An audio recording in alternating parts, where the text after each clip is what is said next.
Love से बैर नहीं, धोखे से खैर नहीं। इन दिनों लव जिहाद के मसले पर कई बीजेपी शासित राज्यों ने सख्त कानून बनाने की तैयारी कर ली है। जी हां, यूपी ने तो अध्यादेश पर मुहर भी लगा दी है। हालांकि लव जिहाद जैसे मसले को लेकर असदुद्दीन ओवैसी लगातार बीजेपी पर हमलावर हैं। इन दिनों वो हैदराबाद में निकाय चुनाव में व्यस्त हैं, जहां जमकर सियासी तलवार भांजी जा रही है। एक बार बीजेपी का गवर्नमेंट आन दे, तेरे को, तेरे भाई को, तेरा पूरे एमआईएम पार्टी को मेरे जूते के पास लगा दो। ये जमात अगर ताकतवर बन गई तो हैदराबाद के आवाम को भी ताकतवर बना रही है, हिम्मत वाला बना रही है। Who is Owaisi? Owaisi is Muhammad Ali Jinnah's new avatar. क्या तुम क्या बात करोगे? तुम तो मस्जिद तोड़ने वाले, हम तो मंदिर के लिए 10 करोड़ का मुतालबा करें। चुनाव बेशक स्थानीय है, लेकिन सियासी गर्मी गजब की है। पूरी ताकत से हमलों की बौछार हो रही है, जुमलेबाजी हो रही है, धौंस दी जा रही है, तो वोटर्स को बरगलाने वाली राजनीति भी हो रही है। जरा ओवैसी के एक विधायक की जुबान का हाल देख लीजिए। पुलिस की गाड़ी जा रही घूरते, किसके घूर रहे थे? मजलिस के घूर रहे थे। जाते जाते मारता कट, गाड़ी रोकते कि मिलाता, चालान मार रहा, जरा बोलो भाई। मजलिस ताकतवर आपको भी बना रही है। ये जमात अगर ताकतवर बन गई तो हैदराबाद के आवाम को भी ताकतवर बना रही है, हिम्मत वाला बना रही है। ओवैसी ने इस चुनाव में जीत के लिए पूरा दम लगा दिया है। चुनाव प्रचार की बागडोर उन्होंने अपने हाथों में थाम ली है। बीजेपी पर बढ़ चढ़कर हमले का पूरा जिम्मा संभाल रखा है। मैंने अपने बचपने में, मेरी उम्र 13-14 साल की थी, तो हैदरगुड़े के घर के पास आरएसएस वाले ग्रुप में आकर पुकारते थे कि ओवैसी खबरस्तान या पाकिस्तान। आज भी मेरे कानों में वो नारे गूंजते हैं। मैं नहीं चाहता हूं कि मासूम बच्चों की, इनके मेमोरीज को खराब किया जाए, मगर बीजेपी नफरत फैलाना चाहती है, घरों में तोड़ना चाहती है। अरे तुम क्या बात करोगे? तुम तो मस्जिद तोड़ने वाले, हम तो मंदिर के लिए 10 करोड़ का मुतालबा करें। हैदराबाद को स्थानीय सुविधाएं सुनिश्चित करने वाले ग्रेटर हैदराबाद म्युनिसिपल कॉरपोरेशन की 150 सीटों पर टीआरएस, एआईएमआईएम और बीजेपी में तिकोना मुकाबला है। वर्चस्व की इस जंग में बीजेपी भी पूरी ताकत से जुटी है। ईंट का जवाब पत्थर से दे रही है।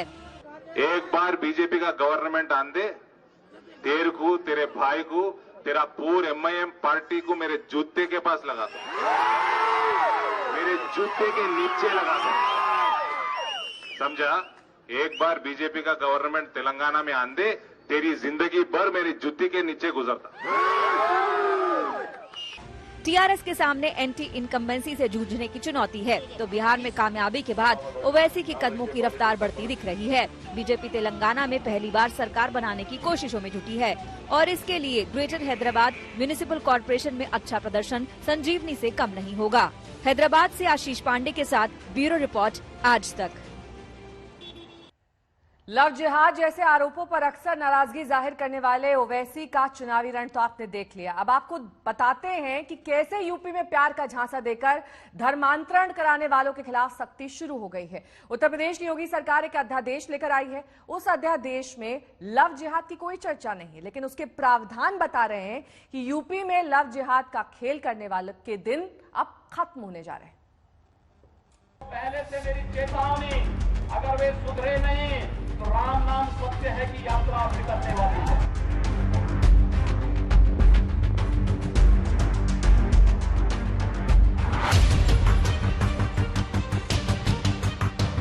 यूपी में लव जिहाद पर कानूनी बंदिशों का इंतजाम कर दिया गया है। योगी आदित्यनाथ की सरकार ने ऐतिहासिक अध्यादेश लाकर प्यार की आड़ में धर्मांतरण कराने वाली जमात की जड़ें खोदने का इंतजाम कर दिया है।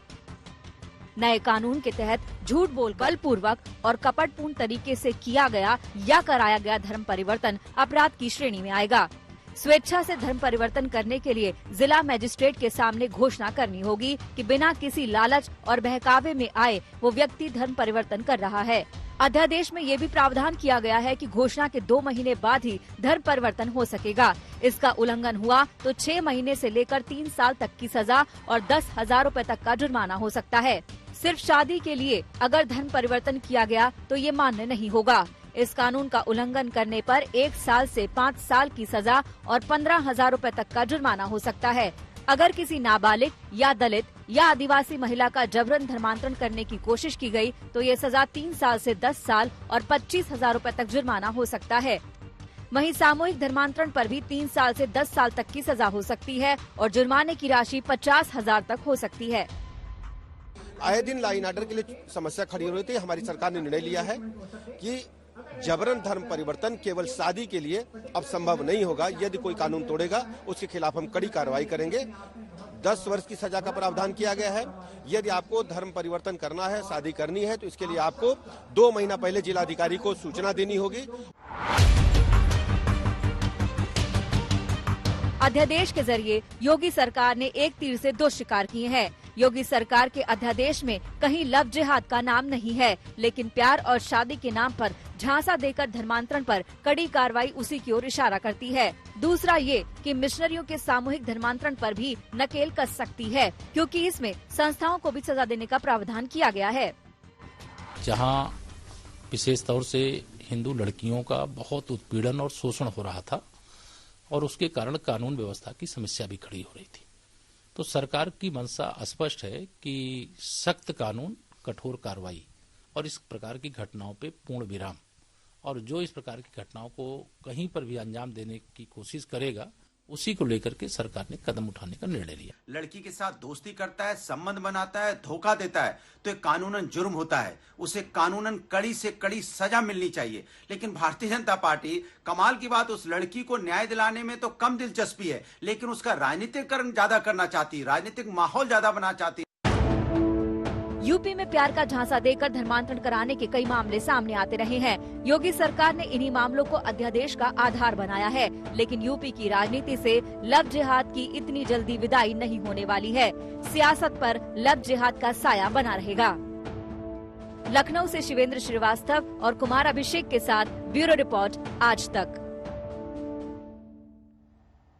यूपी सरकार के अध्यादेश पर हरियाणा और मध्य प्रदेश की सरकारों ने खुशी जाहिर करते हुए कहा कि जल्द ही वो भी लव जिहाद पर विधेयक लाने वाले हैं। शादी के जाल में फंसाकर लव जिहाद के तहत बहुत बड़ा एक सिंडिकेट था जो काम कर रहा था, जिसके बारे में खुलासा हमारी सुरक्षा एजेंसियों ने किया और जिसमें ऐसे लड़के पाए गए जिन्होंने दिनेश, रमेश और सुरेश नाम रखा हुआ था। बाद में जब पकड़े गए तो पता चला मुख्तार है, अंसार है, रईस है, इस तरह के नाम उनके निकले। और जो बच्चियां आई शिकायत करने, उन्होंने बताया कि हाँ यही लोग हैं जो एक बहुत बड़ा सिंडिकेट बनाकर प्रदेश में इस तरह के षड्यंत्र में शामिल हैं। इनके पीछे भी बहुत से लोग हैं। तो अब उन सब के लिए, जो लोग इस तरह का षड्यंत्र कर रहे थे, उनके लिए ये कानून लाया गया है और अब हमारी प्रदेश की बच्चियां सुरक्षित रहेंगी, परिवार बर्बाद होने से बचेंगे। और इसको लेकर पहले ही संकेत दे दिए थे उत्तर प्रदेश सरकार ने, आदरणीय योगी जी की सरकार ने, कि अगर जरूरत पड़ेगी तो हम कानून लाएंगे। उत्तर प्रदेश की सरकार ने लव जिहाद पर रोक लगाने के लिए ऑर्डिनेंस जारी किया है। योगी आदित्यनाथ जिंदाबाद। हम भी हरियाणा में सख्त कानून बनाने पर प्रक्रिया हमने जारी कर रखी है। शीघ्र ही हरियाणा में भी ये कानून बनाया जाएगा। अच्छी शुरुआत की बात है। मेरी घोषणा पहले हो गई या उनकी पहले हो गई, इसका बात है। एक कुरीति को मेटने के लिए, एक बुराई को मेटने के लिए भारतीय जनता पार्टी का संकल्प है। ट्रिपल तलाक अगर कुरीति थी तो हम लाए। हम वोटों को आधार बना के राजनीति नहीं करते। ये कुरीति है। अगर कोई नाम बदलकर, भेष बदलकर, जाति बदलकर, लालच देकर, प्रलोभन देकर, डरा कर, धमका कर शादी करता है तो वो नल एंड वाइड मानी जाएगी। अगर वो इस तरह का करता है तो सजा का हकदार है। कल की कैबिनेट में नहीं आएगा, इसके बाद जो होगी उसमें हम लाने की कोशिश करेंगे।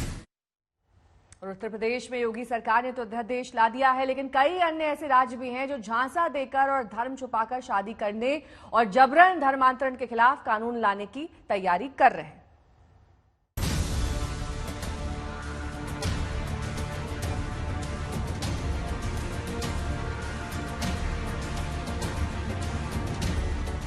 लव जिहाद जब मोहब्बत की आड़ में शादी को धर्म का धंधा बना दिया है, तो उस धंधे वाले बजबजाते बाजार से जो शब्द निकलता है उसे कहते हैं लव जिहाद। मेरा मानना है कि लव जिहाद आज सामाजिक समरसता के लिए एक तरह से कैंसर हो गया है। बिहार सरकार को भी इसको सांप्रदायिकता का नाम न दे करके इसको सामाजिक समरसता के लिए लव जिहाद पर, जनसंख्या नियंत्रण कानून पर अब काम करने की जरूरत है। पिछले दिनों में लव जिहाद के कई मामले सामने आए। इसी नवंबर महीने में नोएडा में एक लड़की ने साहिल नाम के एक लड़के के खिलाफ मामला दर्ज कराया, जो वास्तव में साहिल खान था। 9 सितंबर को कानपुर में एक मुस्लिम किराएदार पर मामला दर्ज हुआ कि उसने हिंदू नाम बदलकर घर किराए पर लिया और फिर मकान मालिक की लड़की से 2 साल तक प्यार का खेल खेलता रहा। इसी साल जनवरी में हरियाणा के पलवल में 3 बच्चों के एक मुस्लिम पिता ने हिंदू बनकर एक लड़की से शादी की और फिर गैंगरेप किया। ऐसी घटनाओं के खिलाफ उत्तर प्रदेश से मध्य प्रदेश और हरियाणा तक तमाम राज्य सरकारें कड़े कानूनों की तरफ साफ साफ इशारा करने लगे थे। लेकिन लव जिहाद के खिलाफ कानून के सवाल पर विपक्ष अपना तेवर दिखाने लगा है। बिहार में जब ये कानून बनेगा, नीतीश कुमार जी जब कानून बनाएंगे, उस कानून का हम अध्ययन करेंगे पूरी तरह से, और उसके बाद हम महाराष्ट्र में इस बारे में सोचेंगे। इनको संविधान पढ़ना चाहिए। आप इतना ज्यादा हेट्रेड में आगे बढ़ जाते हैं, जरा संविधान पढ़ लीजिए। आर्टिकल 21 क्या है पढ़ लीजिए। स्पेशल मैरिज को खत्म कर देंगे आप, उसको खत्म कर दीजिए। फिर आप ये बातें करना, इस तरह से सिर्फ हेट्रेड पैदा करना, ये नहीं चलेगा। विपक्ष के सवाल और हंगामे अपनी जगह है, लेकिन तमाम राज्य सरकारों ने काम शुरू कर दिया है। उत्तर प्रदेश सरकार इसके खिलाफ अध्यादेश ले आई, जिसमें शादी के लिए धर्म परिवर्तन अमान्य हो गया। मध्य प्रदेश सरकार ने इसके खिलाफ कानून बनाने का ऐलान किया है, जिसमें 5 साल जेल की सजा का प्रावधान होगा। हरियाणा में भी लव जिहाद के खिलाफ कानून पर सुगबुगाहट तेज हो गई है। हिमाचल प्रदेश में 2007 से ही धर्मांतरण विरोधी कानून है। संविधान में संशोधन का अधिकार केवल संसद को ही है, लेकिन लॉ एंड ऑर्डर की दृष्टि से कोई राज्य सरकार अगर कानून बनाना चाहती है तो वो बना सकती है, वो उनका अधिकार है। प्यार इंसान को ज्यादा बेहतर और ज्यादा उदार बनाता है, लेकिन धर्म के नाम पर प्यार का सौदा समाज में तनाव बढ़ाता है। बस इसी बात पर जंग छिड़ी है। आज तक ब्यूरो।